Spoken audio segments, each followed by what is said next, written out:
Good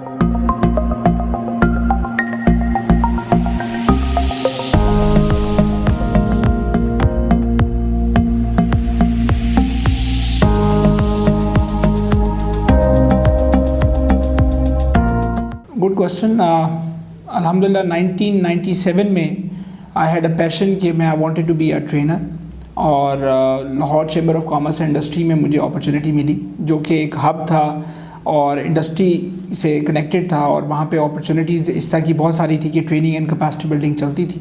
तो आई use to dream कि I will one day इंशाल्लाह बिकम अ ट्रेनर, और कुछ अच्छे लोग भी मिले और जिनसे सीखने का मौका मिला, जिसमें फ़ाइज़ सियाल, जिनसे सीखा रोड टू सक्सेस। वहाँ से अंदाज़ा हुआ कि ट्रेनर कितना इम्पॉर्टेंट है और कैसे वो माइंडसेट के ऊपर काम कर सकता है।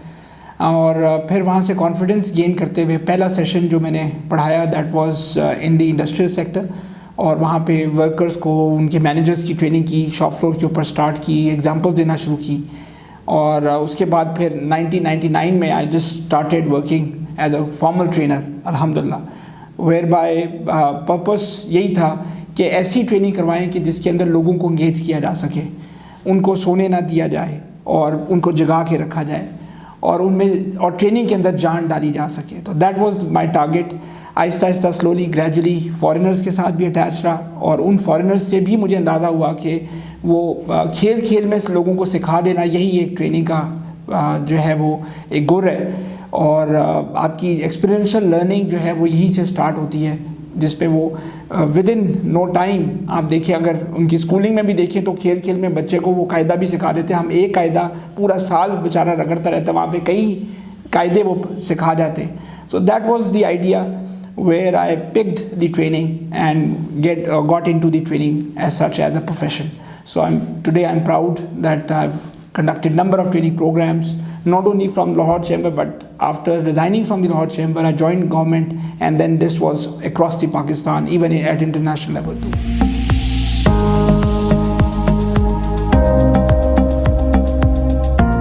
इसमें सबसे बड़ी चीज़ ये है कि सबसे बड़ी जो इम्पॉर्टेंट चीज़ है कि उसके पास प्रैक्टिकल एक्सपोजर होना बहुत ज़रूरी है।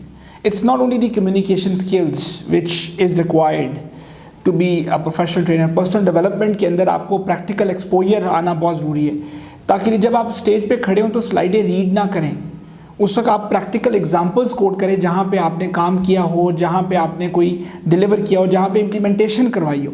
तो अगर आप इम्प्लीमेंटेशन करवाए बगैर जो है वो खड़े हो जाते हैं और आप कम्युनिकेशन पावर का इस्तेमाल करते हैं और एग्जांपल्स के बगैर आप उनको चीज़ें जो हैं वो घर की एग्जांपल सिर्फ देते हैं, अक्सर मैं देखता रहता हूँ कुछ ट्रेनर्स को भी, तो वो मिसाल किसकी दे रहे हैं, घर की मिसालें दे रहे हैं। तो घर की मिसालों से काम नहीं चलेगा। अगर हमें इंडस्ट्री को अपलिफ्ट करना है, कॉर्पोरेट ट्रेनर बनना है, कॉर्पोरेट मीन्स कॉर्पोरेट सेक्टर की एग्जांपल्स आपको लेके आनी पड़ेगी। तो उसके लिए सबसे पहले जो प्रैक्टिकल एक्सपोजर है वो उस वक्त आ सकता है जब आप किसी कॉर्पोरेट सेक्टर के साथ as a consultant, as an employ काम करें। तो मेरी एक तो सबसे पहली दरख्वास्त होगी स्पेशली आउटगोइंग ग्रेजुएट्स के साथ भी, जो आउटगोइंग ग्रेजुएट्स होते हैं, do not go for the training directly, go for practical exposure first. Same is the case अगर हम विशेष साइकिल में फंसे हुए यूनिवर्सिटियों के अंदर भी, अक्सर क्या होता है बच्चा जब निकलता है बाहर, ग्रेजुएट होकर निकलता है, उसका CGPA तो बहुत हाई होता है और बड़े उसके ऊपर एम्फोसिस हो रहा होता है, अटेंडेंस के ऊपर बड़ा होता है कि ये अटेंडेंस 100% है, और वो निकल के जब ग्रेजुएट होकर बाहर आता है तो अनफॉर्चुनेटली क्या होता है कि वही हाई CGPA के चक्कर में यूनिवर्सिटी उसको ऑफर कर देती है कि you should become part of us and become as a lecturer, उसको ज्वाइन कर लेता है। अब वहाँ से लेक्चरर बन जाता है और कहता है मैं ट्रेनर बन गया, जबकि वो ट्रेनर वहाँ पे नहीं बनता, वहाँ पे बुक से निकला था, बुक में ही अटका था, और वो बुकिश नॉलेज ही आगे कम्युनिकेट कर रहा है बच्चों को। अच्छा, फिर लकीली उससे ज़्यादा जो हैरानी की और दुख वाली बात जो मुझे अक्सर लगती है कि वहीं पर ही उसको MS के लिए स्कॉलरशिप मिल जाता है HEC से, और जब HEC से स्कॉलरशिप मिल जाता है तो वहाँ पे जो है वो और ज़्यादा एक्साइटमेंट हो जाती है माँ बाप की कि वाह जी वाह, हमारा बच्चे को स्कॉलरशिप मिल गया। और वहाँ से वो फिर ट्रेनिंग करते करते, बच्चों की किताबी ट्रेनिंग करते करते वो बाहर खुद पढ़ने चला जाता है, किताब में फिर दोबारा चला जाता है, MS हो जाता है, MS करके वापस यूनिवर्सिटी में आता है क्योंकि बॉन्ड साइन किया होता है, और वहाँ पे फिर दोबारा वही स्टोरी स्टार्ट होती है, पढ़ाना शुरू कर देता है। वहाँ पे भी बुक से निकला, आगे बुक से चला गया, और वो फॉरेन क्वालिफाइड नहीं, फॉरेन क्वालिफाइड हो जाता है। So that is another question mark. अच्छा, फिर अल्लाह की करनी होती है कि उसको पीएचडी की भी ऑफ़र वहीं पर ही पढ़ाते पढ़ाते एज एन एसोसिएट प्रोफेसर मिल जाती है। This is the time to go and do your PhD. और वो पीएचडी करके पाकिस्तान वापस आता है, फिर तो वो धरने के लिए तैयार ज़रूर होता है, अनएम्प्लॉयमेंट वहाँ पे आ जाती है, लेकिन वो प्रोफेशनल कॉर्पोरेट ट्रेनर नहीं बनता, प्रोफेसर ज़रूर बन जाता है, किताब से निकलता है, किताब में पढ़ जाता है। We need to break this vicious cycle. अगर हमें ट्रेनर बनना है तो उसके लिए हमें प्रैक्टिकल स्टेप्स लेने पड़ेंगे। हमें ट्रेनर बनना है, हमें इंटरनेशनल ट्रेनर्स को सुनना पड़ेगा। हमें ट्रेनर बनना है, बेस्ट प्रैक्टिसेस इंटरनेशनल देखनी पड़ेंगी। अगर हमें ट्रेनर बनना है तो हमें प्रोफेशनल क्वालिफिकेशंस लेनी पड़ेंगी। प्रोफेशनल क्वालिफिकेशंस आप लेंगे तो आपको ऑटोमेटिकली एक्सपोजर भी हो जाएगा, प्रैक्टिकल नॉलेज भी मिलना शुरू हो जाएगा और डिज़ायरस भी होंगे आप। तो you have to have your not only the goal to become a trainer, professional trainer, but also road map एक डेवलप करना पड़ेगा for the future, so that you can have a win win situation in your life. ठीक है, so we are unfortunate कि पाकिस्तान में अनडिसाइसिवनेस होती है right from the beginning. जब बच्चा बड़ा भी होता है उस वक्त भी अनडिसाइसिव रहता है, मैट्रिक के बाद भी डिसाइसिवनेस होती है, and then so on so forth चलता रहता है। तो वो जगह ही ढूंढ रहा होता है कहाँ से क्या करना है मैंने। So we need to really counter that. If you want to be a professional trainer, go for professional training, become part of any TOT program also. Lekin prior to that, have practical exposure as much as you can so that you can apply those practical tools to be a trainer. That is very much important.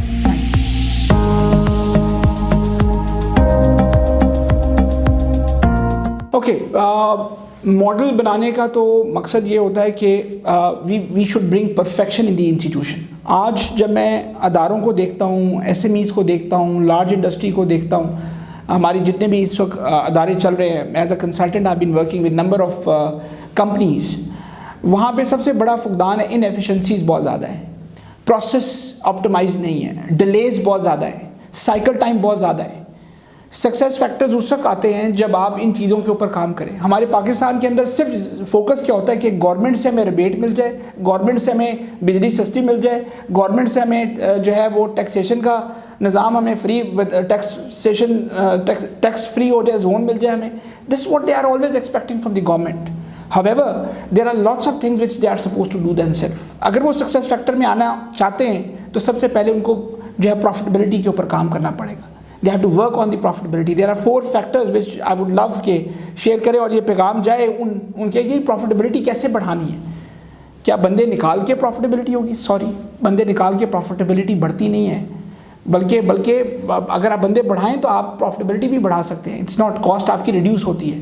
तो how to reduce the cost and increase profitability, we need to understand that.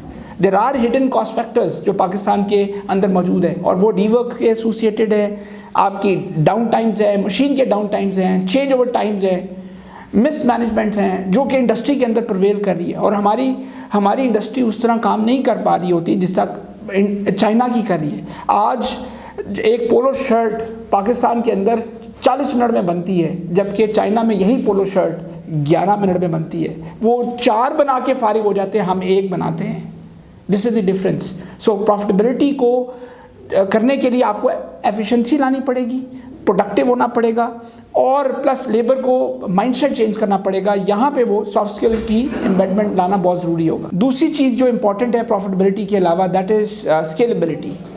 हमारा यहाँ पे पाकिस्तान के अंदर unfortunately एक और चीज़ है, scalability के ऊपर काम नहीं होता।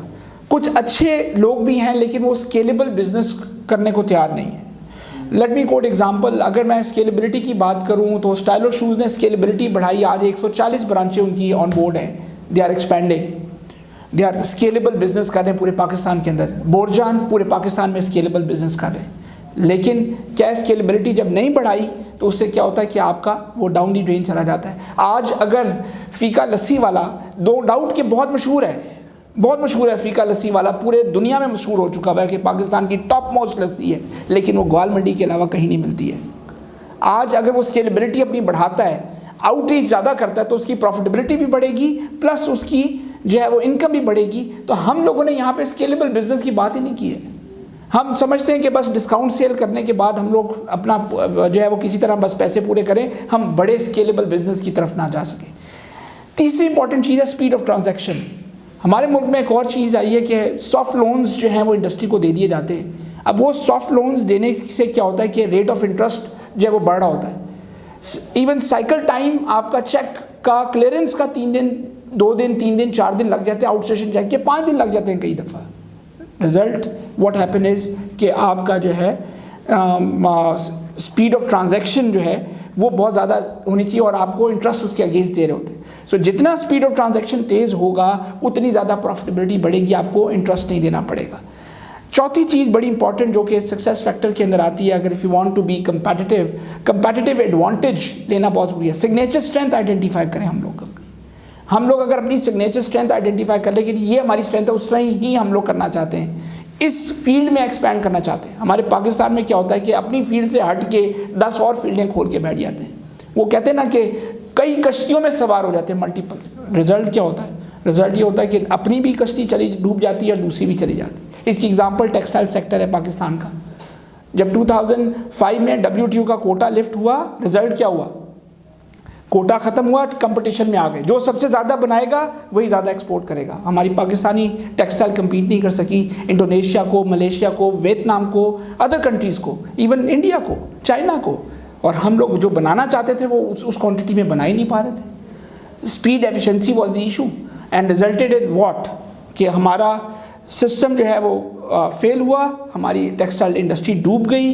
रिजल्ट एंडेड विद कियोस और उन्होंने ज़्यादातर टेक्सटाइल मिल ओनर्स ने प्रॉपर्टी का काम स्टार्ट कर दिया रादर देन टेक्सटाइल का, और चाइना का ही ताला टेक्सटाइल मिलों के ऊपर लगा। सो नो डाउट हम गवर्नमेंट को ब्लेम करते हैं, but I feel there are internal inefficiency जो हमारे SMEs के साथ हैं, which we need to counter in that context.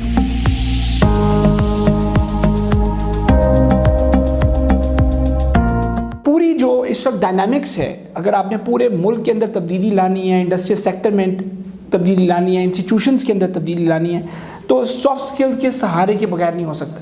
हम किसी भी कंपनी के अंदर एंटर होते हैं ना जब, तो हम माइंडसेट चेंज स्टार्ट करते हैं। We have to start from the mindset change. और माइंडसेट चेंज उस वक्त होता है जब आप सॉफ्ट स्किल्स की ट्रेनिंग करवाते हैं, इंपॉर्टेंस ऑफ टाइम बताते हैं, इंपॉर्टेंस ऑफ देयर उनकी रिस्पॉन्सिबिलिटीज़ बताते हैं, उनको उन्होंने क्या इनिशिएटिव लेने हैं, कैसे इनिशिएटिव लेने हैं वो बताते हैं, उनका राइट डायरेक्शन ओरिएंटेड उनको बनाते हैं। अक्सर क्या होता है वर्कर्स जो है वो डायरेक्शन ओरिएंटेड नहीं होते। तो मेरे ख्याल से तो सॉफ्ट स्किल्स के बगैर हार्डकोर स्किल्स भी बेकार हैं। हम कोई भी मेथड लगा दें, कोई भी सिक्स सिग्मा, लीन, काइजन, कोई भी दुनिया का जो भी टूल ले आए, वो इम्प्लीमेंट उस वक्त तक नहीं हो सकता जब तक उनका माइंडसेट चेंज ना हो। तो सॉफ्ट स्किल सप्लीमेंट करता है हार्डकोर स्किल्स को, जो कि इम्प्लीमेंटेशन के अंदर मदद देती है। तो विदाउट सॉफ्ट स्किल्स, वो कहते हैं ना कि without soft skills hard skill is nothing and without hardcore skills soft skill is nothing. So they are inter related with each other, where हम लोगों को इन चीज़ों को एम्बेड करके आपस में एमलगमेट करके इंडस्ट्री को कंपेटिटिव बनाने के लिए दोनों को साथ लेके चलना पड़ता है। और हम लोगों ने जो मॉडल कंपनियां अपनी जितनी भी पाकिस्तान में बनाई हैं, उसके अंदर हमने तामीर नौ प्रोग्राम, करो मुमकिन प्रोग्राम, जागो कर दिखाओ प्रोग्राम, अब उसके अंदर अगराज़ो मुकासद जो दिए वो इसी तरह के दिए कि जी पॉजिटिव नेचर लेके आएँ, पॉजिटिव थिंकिंग लेके आएँ, रोल ऑफ रिस्पॉन्सिबिलिटी आपकी होनी चाहिए, ज़िया का कंट्रोल होना चाहिए, एंड पे आके वो टूल का नाम हार्डकोर कि ये इंप्लीमेंट करें। तो उनकी क्यूरोसिटी पैदा होती है कि यार ये तो बातें ठीक है, सच बोलना है, फलाना करना है, एंड पे ये क्या चीज़ है। वहाँ से फिर हम हार्डकोर स्किल उनको बताते हैं कि ये करेंगे तो मज़ीद आपकी एफिशिएंसीज और प्रोडक्टिव होंगे, मज़ीद कंपेटिटिव होंगे, कॉस्ट रिड्यूस करेंगे और इंडस्ट्री को भी कंपेटिटिव करेंगे और हमारी ट्रेनिंग जो है वो कामयाब होगी, विन विन सिचुएशन के अंदर आएंगे। अदरवाइज़ ट्रेनिंग कर लें, कंसल्टिंग कर लें, वो सब डाउन दी ड्रेन जाएगी। हम ज़्यादातर अदारे मैंने देखा है वो आउटपुट के ऊपर ज़रूर फोकस करें। 2000 ट्रेनिंग्स करवा दी, 4000 ट्रेनिंग्स करवा दी, 5000 बंदा ट्रेन कर दिया, 50000 बंदा ट्रेन कर दिया, लेकिन हमें जो अब फोकस करना है वो बड़ा इंपॉर्टेंट है, दैट इज़ आउटकम, कि इसका हासिल वसूल क्या हुआ। इस ट्रेनिंग्स का हासिल वसूल जो है जब तक हमें पता नहीं चलेगा उस वक्त तक हम लोग इस तरह की सॉफ्ट स्किल्स और हार्डकोर स्किल्स को कंबाइन करें, साथ आउटकम बेस्ड बनाएं, टेंजिबल बनाएं, रिजल्ट ओरिएंटेड बनाएं। लेट मी टेल यू, यही training profession can do miracles for this whole country इंशाअल्लाह ताला।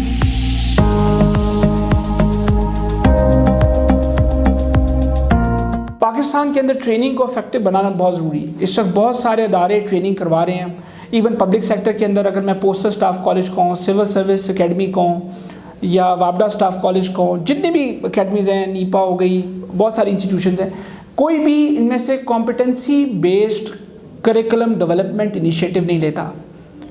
करिकुलम को कॉम्पिटेंट बनाने के लिए बड़ा ज़रूरी है कि उनको इंटेलेक्चुअल कैपिटल को इकट्ठा करना पड़ेगा और उसको आउटकम बेस्ड बनाना पड़ेगा कि जो प्रोडक्ट इस ट्रेनिंग कोर्स के बाद निकलेगी तो वो क्या उनमें एबिलिटी पैदा करनी है, that ability is the competency. तो competency based curriculum development initiative लिए बगैर हम लोग कभी भी ट्रेनिंग को इफेक्टिव नहीं बना सकते।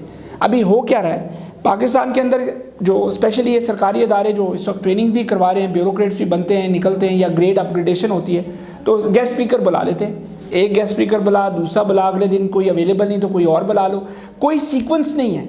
हासिल वसूल क्या होना है उस कोर्स के बाद, हासिल वसूल क्या होना है, एक हफ्ते का 2 हफ्ते का कोर्स है, लेकिन जब उसके साथ टेंजिबल आउटकम एसोसिएट नहीं किया तो लेट मी टेल यू हमारे लिए वो बेकार कोर्स होगा। इसलिए कॉम्पिटेंसी बेस्ड करिकुलम डेवलप करना बहुत ज़रूरी है ताकि ये ability to consult, ability to train, ability to deliver, ability to implement, ability to कुछ भी हो, ये चीज़ हर कंटेंट उसको जस्टिफाई कर रहा हो, हर ट्रेनर उस एबिलिटी को बावर करवा रहा हो, उस एबिलिटी को अपने कोर्स मटेरियल के अंदर एम्बेड कर रहा हो। अगर ये चीज़ें करेगा तो कोर्स डिज़ाइन अच्छा हो जाएगा। जब डिज़ाइन अच्छा होगा आपकी इफेक्टिवनेस ऑफ ट्रेनिंग मोर ज़्यादा होगी। एक बड़ी इंपॉर्टेंट चीज़ कि इफेक्टिवनेस को इंश्योर करने के लिए फीडबैक सिस्टम लाना बहुत ज़रूरी है कि you have to get the feedback from the audience, from the customer, from वहाँ से फीडबैक बेस के ऊपर भी आप इफेक्टिव बना सकते हैं। That is another very good thing which they can do.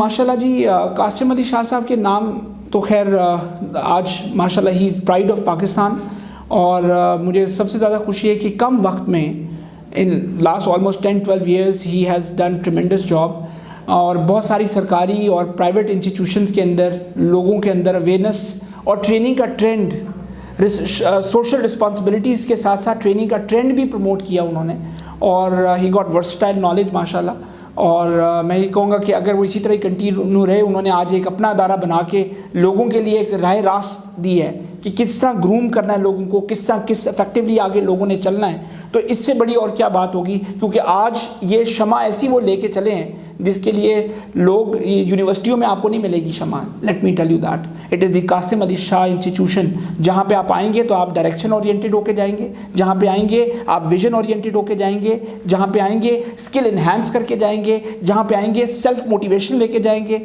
जहाँ पे आएंगे आप एंथुसियास्टिक होके जाएंगे, जहाँ पे आएंगे आप डिटर्मिन्ड होके जाएंगे कि इस मुल्क और कौम के लिए कुछ ना कुछ डिटर्मिन किया होगा और वो चीज़ इंप्लीमेंट करके दिखाएंगे इंशाअल्लाह ताला। और कासिम अली शाह का इनसेल्फ नाम रोशन करेंगे ताकि लिए हम इस मुल्क में बेहतरी ला सकें, मुल्क में तब्दीली ला सकें। Thank you very much.